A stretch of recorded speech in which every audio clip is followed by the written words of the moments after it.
Michelangelo and Raphael's letters in Assassin's Creed 2 are more historically accurate than you think. Assassin's Creed is a successful video game series released by Ubisoft. The main feature of all these video games is the richness of historical references, which makes any Assassin's Creed title historically plausible. Assassin's Creed 2 is set in the Italian Renaissance, where our protagonist, Ezio Approves, between one jump on the roof of an Italian bell tower and a murder of a corrupt Italian politician, delivers some letters to his fellows. All these letters are fictional, of course. However, we can also recognize the ones from Michelangelo and Raphael. Yes, the two famous Italian artists. Let us have a look at Raphael's letter first. My dears, how can I live without you? I cannot walk. I simply idle away, dreaming of your face. The fact that your father has locked you away behind cold walls sickens me. You are a budding young woman. You should have the privilege to feel my sweet kisses, like a gentle wind caressing your soft petals. Yet finally, it is Friday, when he goes off to market. Oh, happy day, and still happier night. Come, when the sky rains with sparkling stars. Come find me and jump into my arms.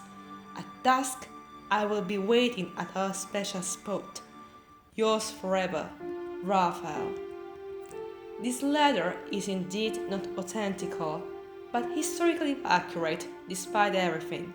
Raphael's mistress was Margherita Duty. Who was Margherita Duty? We do not have many information about her. She was most likely the daughter of an Italian bakerman, Francesco Duty of Siena. In a letter of 1806, Melchior Miserini recounted the tale of their first meeting, of how Raphael fell in love after watching her as she bathed her feet in the Tiber in the garden beside his house in Trastevere, only to discover that her mind was as beautiful as her body. Although this story is retold in Passavant's 1839 Life of Raphael and elsewhere, Miserini was known for his pseudo-traditions, se non è vero è ben trovato. If it is not true, it is well fitting. Raphael portrayed Margherita in several paintings, like La Fornarina. In a recent article, Giuliano Pisani showed that the title Fornarina may also stand for Owen Lady. Forno means Owen, which metaphorically indicates the female sexual organ and the woman prostitute. While Raphael was undoubtedly engaged to a cardinal daughter, Maria Bibbiena, he never married her, and many have speculated that he ended up marrying Margherita Duty.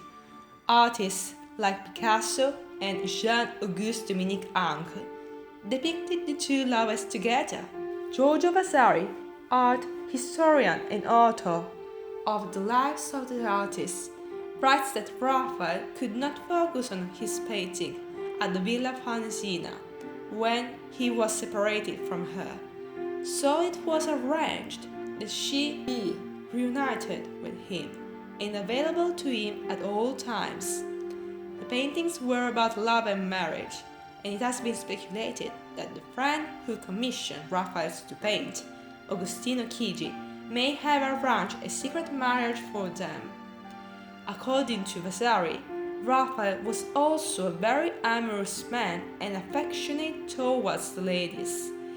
In 1568, asserted that Raphael died young at 37 from a fever brought on by too much love-making. Now, let us have a look at Michelangelo's letter. Dear Father, it has been almost a week since I abandoned my schooling. I don't expect you to understand why. I can't really explain it myself, but I feel the world flying by and I need to catch it to become part of its tides and currents.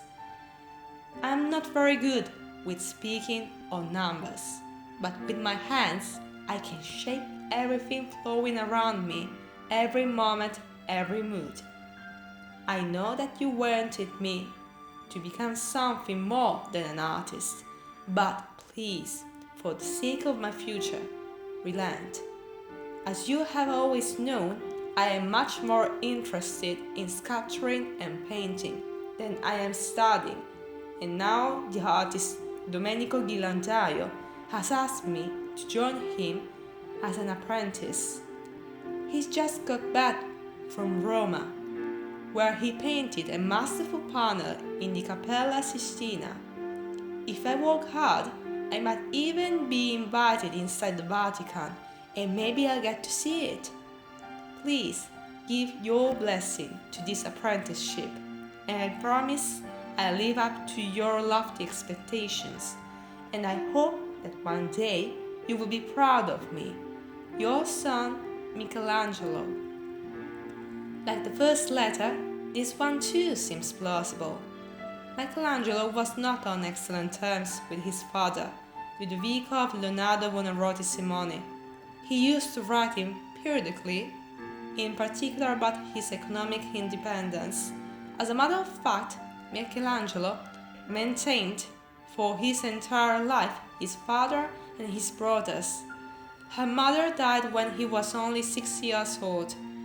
His first grammar teacher was the humanist Francesco Galatea of Urbino. He started his art apprenticeship some years later.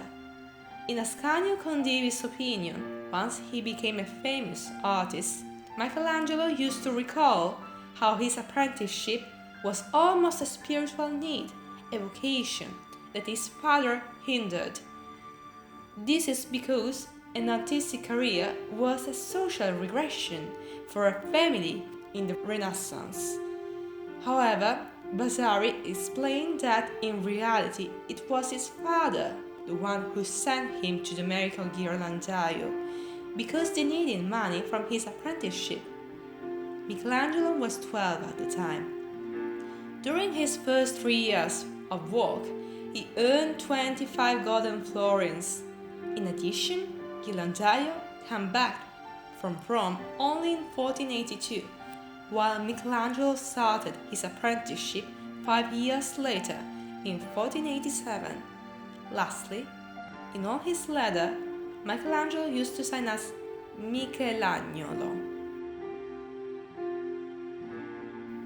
Read the article on my blog, gabriel.wordpress.com.